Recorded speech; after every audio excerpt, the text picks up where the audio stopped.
morning, and thank you everyone for joining us. Today we are highlighting Deputy Maurice Rochelle with the Illinois Lincoln's Challenge program, and we are showcasing him for our Black History Month. Maurice, welcome. Hey, hi Danae, how you doing? Good, how are you? Outstanding, fantastic. Well, thank you so much for doing this because it really, Illinois, of course, is near and dear to our hearts. For the audience, Maurice and I have known each other for many, many years, but I was really excited to be able to extend this invitation to you for multiple reasons.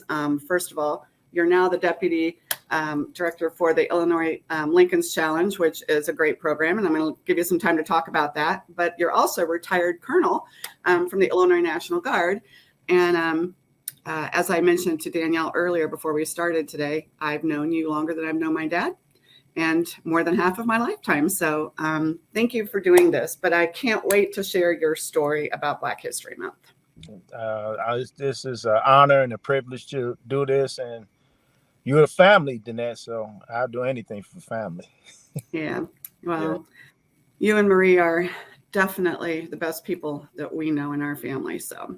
Praise God. All righty, we're going to get started with some, I'm hopefully thinking they're thoughtful questions, but in order to so Black history to me is about the culture. It's about sharing the stories. And as we mentioned earlier, we all have different things about our families and our culture, regardless of color. But I think that what gets lost in Black history is that, we all kind of segregated by region. So I'm so happy to be able to share your story and Black History Month with our audience. So if you had one of my first questions, just to get things started, but if someone was going to write your story, how would you want them to start that first chapter about your life? The first chapter about my life would start off with going back to my roots. Grandmothers play a big role in the Black community. And my grandmother wanted to know where we came from. She was one of the migration from the South when everybody was living in the South and slavery had just been over with. She's born in 1921. And so, Jim Crow laws were still going on. And so she lived down in Mississippi. At an early age, she took me, my brother, and my sister back to Mississippi, and to understand where our roots came from. And a lot of that stuck with me when I came back to Chicago, because I didn't understand what was going on at a young age. You would go into a different neighborhood and you wasn't accepted. And I didn't know why until I got older, and I knew then it was because of the color of my skin.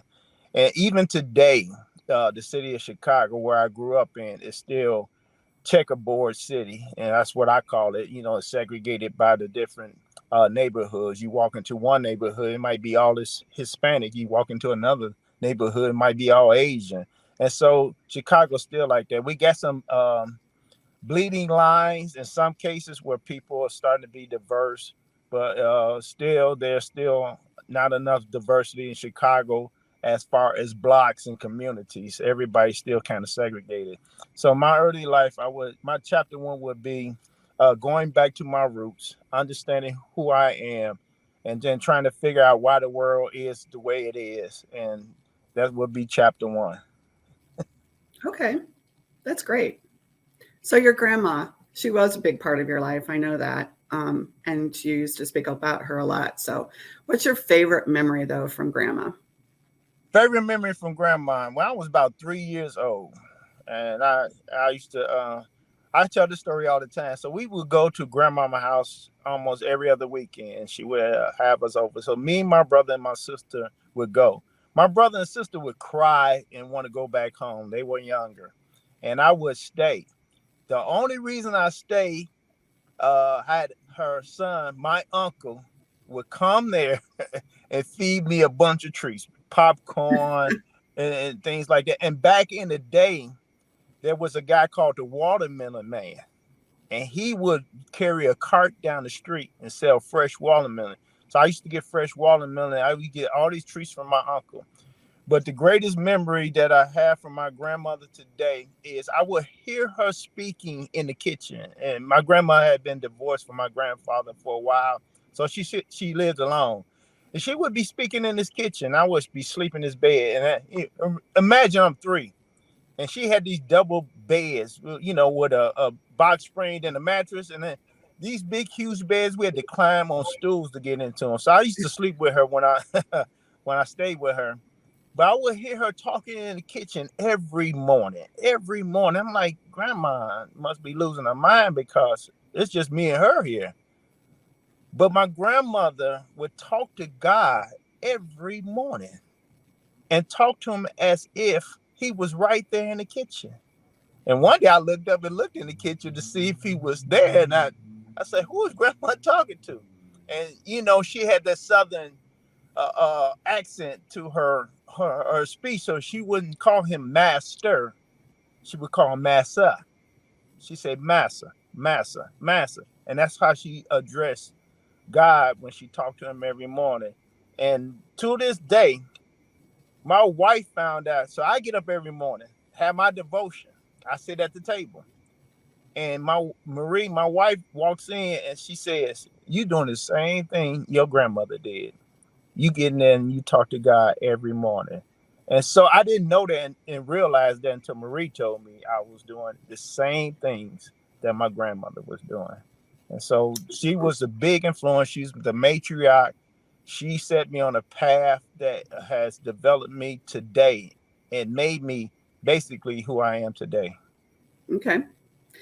I know you're very involved in as a pastor. I don't think we mentioned that you do that. Is it on the side now, or is that kind of full time too? You're a very busy man, first of all. I'm a very busy man. Just this weekend alone, Valentine's Day is a big day for me because I'm a marriage couple counselor.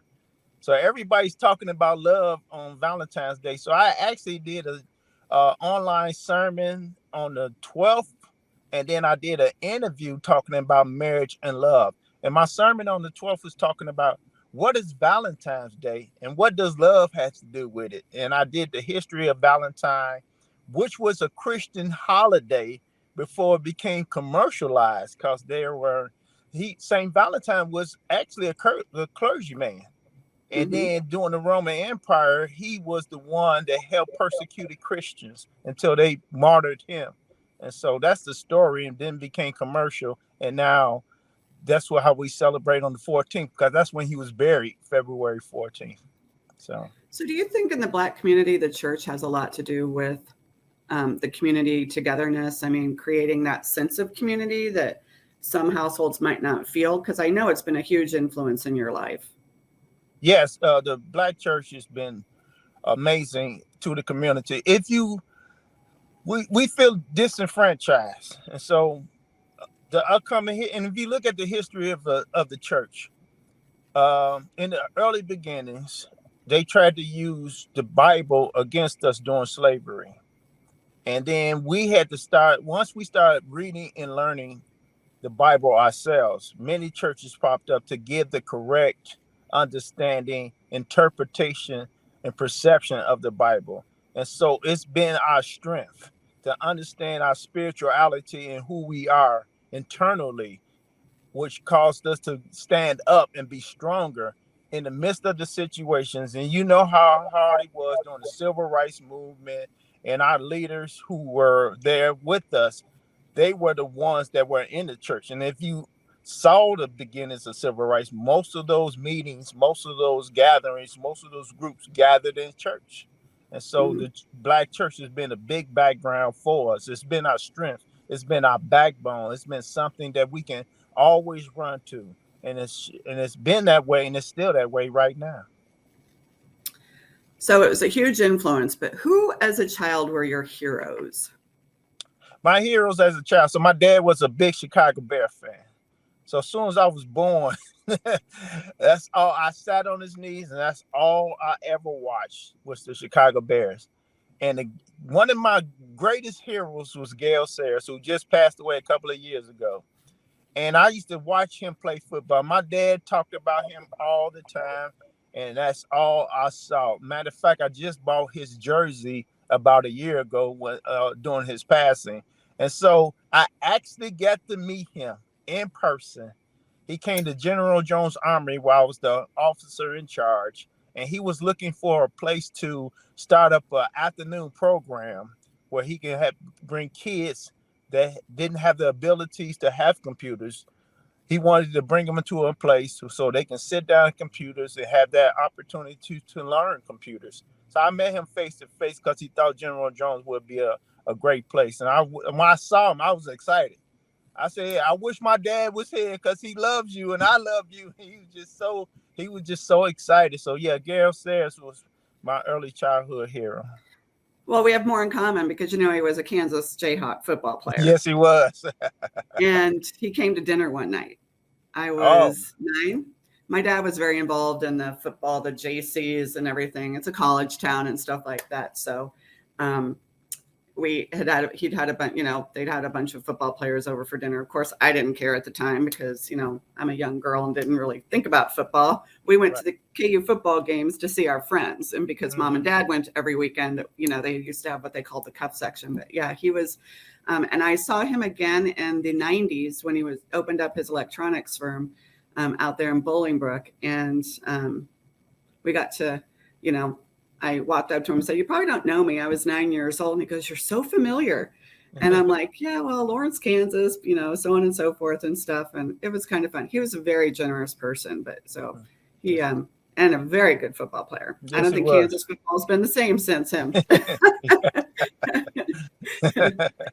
So that's good. So football was your hero. And we already talked about your influence, but let's talk about how you chose the military, because I think that's such, it's clearly innate in you to serve.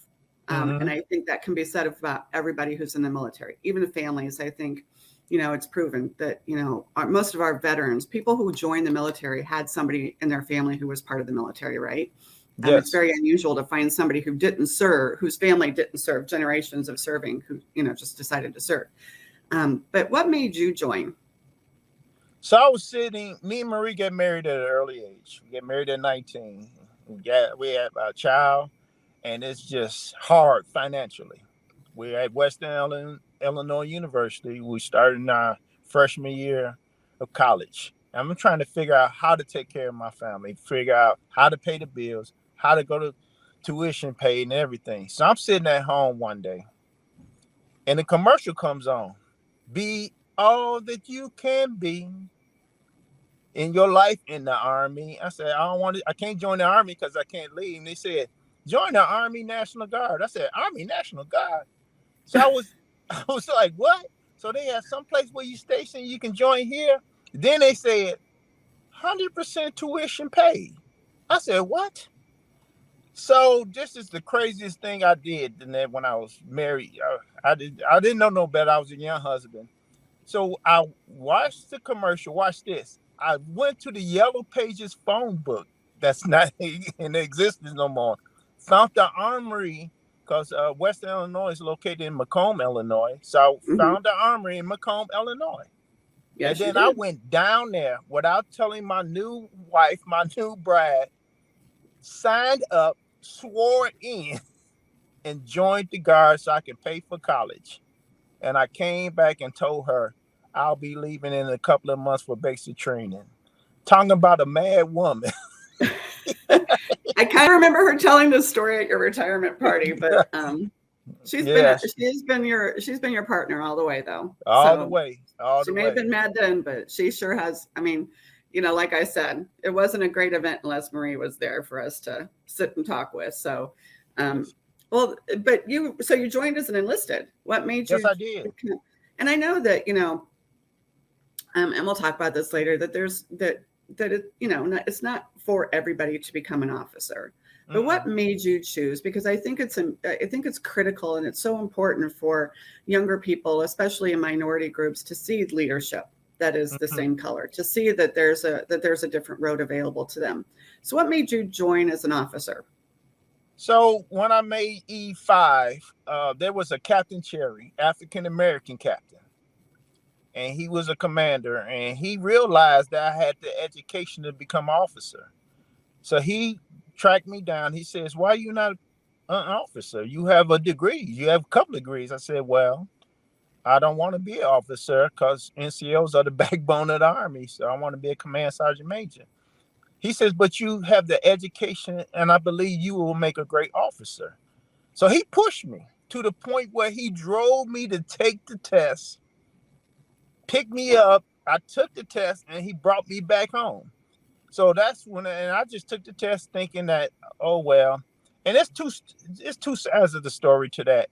It's a terrible side, and that's the good side. When I was down in Macomb, Illinois, somebody asked me to be an officer, and then I went and took the test, and they gave me this test, that was had nothing to do with the test I took in Chicago. It's almost as they wanted me to fail. It's almost as if they wanted me not to be an officer.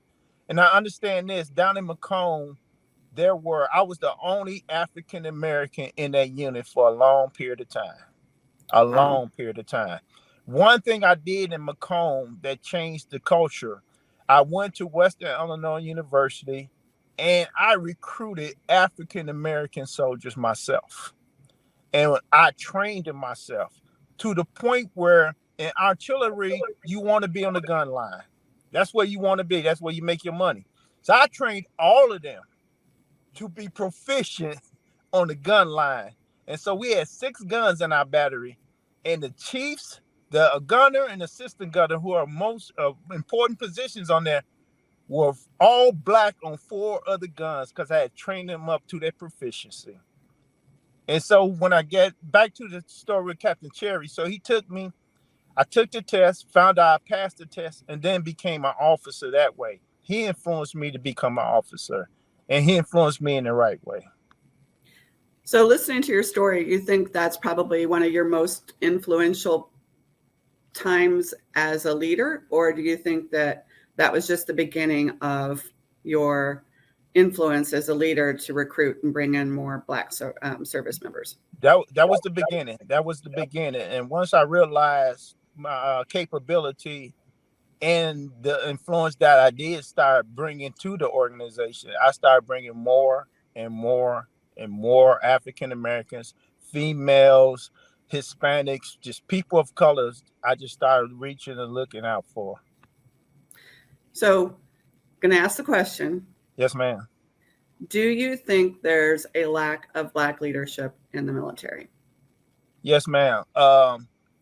If you didn't know, I was the first director of diversity, equity, inclusion for the Illinois National Guard.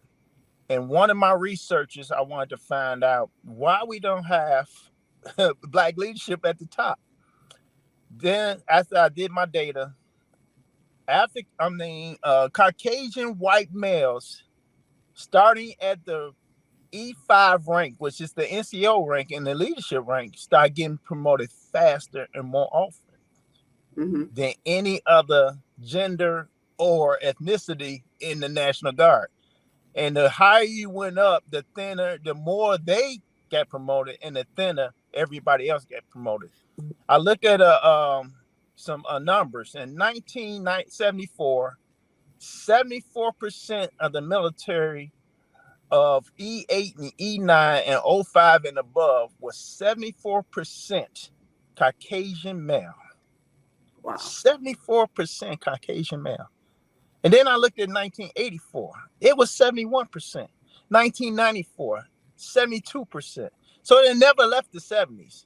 So 70% of your leadership in the military is Caucasian male. Do you think that has anything to do with recruiting also? I mean, what does the number look like as far as where we're recruiting? I know there's a lot more females in the military now. Right. Now, but when we looked at the recruiting numbers, they recruit now. I don't know how it was in the past, but right now, in the demographics, we're pretty close to Illinois demographics when we bring them in. It's the problem with promotion. Gotcha. We're not promoting everybody. We're promoting one set of group of people, Caucasian males, more rapidly than any other group.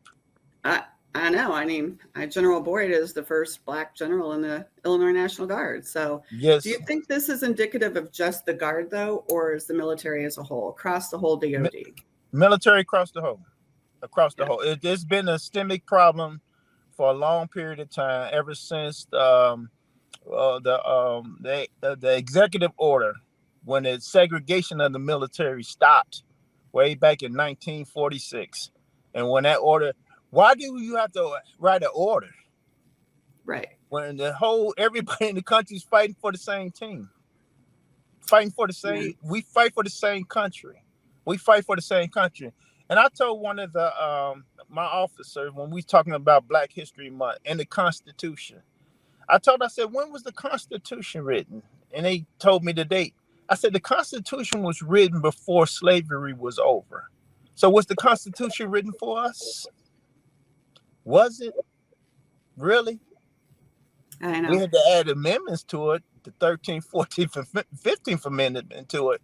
But was it really written for us? But yet, we still put on a uniform. It still says U.S. Army, us Army. It's us. We fight in the same uniform. And what I try to teach our culture and people of color is bypass all of that. Serve your country to the best of your ability.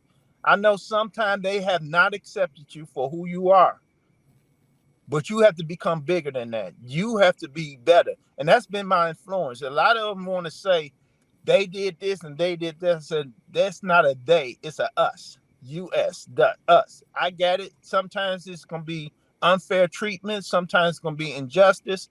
But we have to be bigger than that. We have to be stronger than that. We have to overcome that to continue. And because it's not just for me, than that. It's for the culture that's coming behind me, the youth that's coming behind me, to see somebody of color at our rank in those positions. I'm glad General Boyd made that. And at one time, they didn't know who he was until we had to put his name on the map to make sure he got an audience with the governor, to make sure that he was recognized for who he are and the success he had with the military. And so, yes, it's a little bit harder for us to, cross our T's and dot our I's, but we're going to do it because that's what we have to do.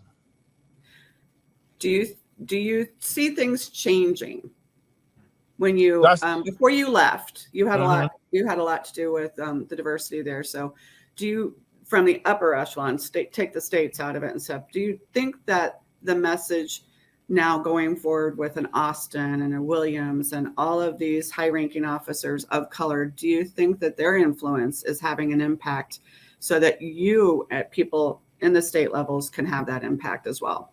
Yes, ma'am. I think it is. As long as we keep pushing to the forefront, yes. Now, it happened at a time where there was tragedy in America. James Floyd made this world look at, made this country look at what are we doing. And today, we're in court today with Aubrey, and while he was jogging, getting killed. So today, still today, that made us look at what are we doing in this country? What are we doing? So with the high-ranking people, yes, there is a I would say this. There's greater awareness now, much greater awareness. Has the trajectory changed? We'll see. We'll see how many more African American generals, how many more Hispanic generals, how many more female generals, how many more higher leadership will there be of color and of gender, and how many changes that makes. I think there's more awareness. I think some states got it and some states don't, and Right. that's just the way it is. And so we're not going to quit. But I think it's the higher leadership is making an influence in our country. And then leadership in the Black community. Do you feel that it's lacking as well? Do you think that that they get the support from inside? I mean, we all know that it starts from your own community. Do you feel that there's enough, or that it's lacking in the Black community? We're growing. We're growing as each generation, and that's one thing about Lincoln Challenge. I'm trying to give them an opportunity to be successful citizens, and that they can go back to the communities and they can be great leaders. It is growing. We're becoming more influential. We got the Urban League, we got the NAACP, we got many of these organizations. I just talked to Alderman Lopez, and we're going to try to be a part of the Illinois Hispanic Chamber of Commerce. And so we all had to cross those lines and help one another to continue to just grow as a community, to become one nation, not many nations, but one nation under God, and that we can all live together. And so we'll see. We'll continue to influence, and our neighborhoods are changing. Our neighborhoods have been influential because of people of color and the Black leadership being more influential and having more awareness in our community. So hopefully it continues to go that way. Last question, and I didn't give this to you up front, so forgive me. But if someone was to ask you, why do we have a Black History Month? What would you say? What do you love about this month? What do you want to share with people when they say, why do we have a Black History Month? We have a Black History Month so we won't be lost in history. That's why we have a Black History Month. We shouldn't have one because we are part of history. But we say Black history to put a tag to it, to allow what E.B. Du Bois made this a holiday, to make this a month, to make this not just one day, but for a month. We understood that we have to have this so people are aware we're part of history. We're part of Black history. We shouldn't have Black history and Asian history and Native American history. We should have history. We should be in the books. The story should be told, regardless if how horrifying slavery was. It needs to be told. And the story needs to be told. We need to talk about 1619 when we arrived here. We got to understand all that. We got to understand everything that's going, the treaties that were written for the Native Americans and then taken away from. We need to tell all those stories. We need to understand our history and the people we are, the Americans that we are today. And so that's why, and now we got a new tagline, Black History is every month. So that's the new tagline. It's just not February no more. We're in our culture now, we saying Black History is every month. So yeah, that's true. Yeah. All right. No, I love that answer. And I think it's true. It's history. It's, the good, the bad, and the ugly. It needs to be told. And that's how you don't repeat it. But it's also how we learn from it. Like I said, there's so much that I've personally benefited from the Black community, all the way from music. First of all, it's the love of Rich and I's life. But, from the dance and all of that if we didn't have that story to put with all of it, we wouldn't have such an appreciation for it. So, right. But I appreciate your candidness. I think that I love hearing the story about your recruiting. So, would you call that your greatest achievement as a leader, or your new role as deputy for Lincoln's Challenge? Because I think we should talk about Lincoln's Challenge because it does serve the underprivileged. Yeah, it does. So we had these children from all over the state of Illinois. And one thing we're teaching them is that now they went to high schools and didn't do so well, but they went to high schools with people in their neighborhood. Now they're in a program where people are not from their neighborhood. So Lincoln Challenge program is like multicultural. Mm-hmm. And so they're learning. It's a big adjustment from inner city kids and rural kids, urban kids and country kids. You understand what I'm saying? And I so do. now they get a second opportunity to get on the right track, to get an education, to get structure and discipline, because it's quasi-military.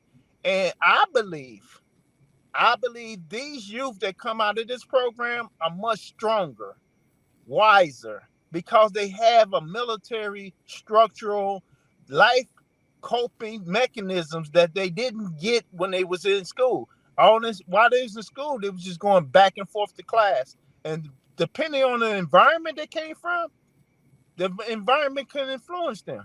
And so now we're trying to build them up strong enough so they can go back and influence their environment and change their community. Well, hopefully when they go back to the community, that after they become stronger, because we don't want to send them back to the same situation. We want them to grow, become great citizens, and then go back and change the world. And I told them this. I said, know the person that you are. First of all, know the purpose that you have, because every child born has a purpose. God doesn't waste life. He gives a baby a purpose. And I said, then there's a plan for your life. Come up with a plan. Come up with something you want to do. And then after that, know that you are a piece of a gigantic puzzle called the world. And without you, the world will not be successful. So that's why I try to tell them. And I said, be the best you can be. I don't need you to be LeBron. I don't need you to be Beyonce. I don't need you to be any of those people because they already there. I need you to be the best you. And I need to see you on Newsweek magazine or Time magazine because you're going to be very successful. And that's why I try to tell them every day, that you are valuable. Be such and go out there and change the world. Well, they're lucky to have you. I know that. So, well, thank you so much for taking time out of your busy day to have this conversation. I really appreciate all of your comments and your influence and your grace in our life. So thank you so much. Thank you, Danette, for having me. It's a great privilege and an honor. All right. Talk to you soon. Give my best to Marie. I will. Tell Rich. I'll see Rich on the 27th. Yes, you will. I sure will. Take care. All right. Take care. Bye-bye. Bye-bye.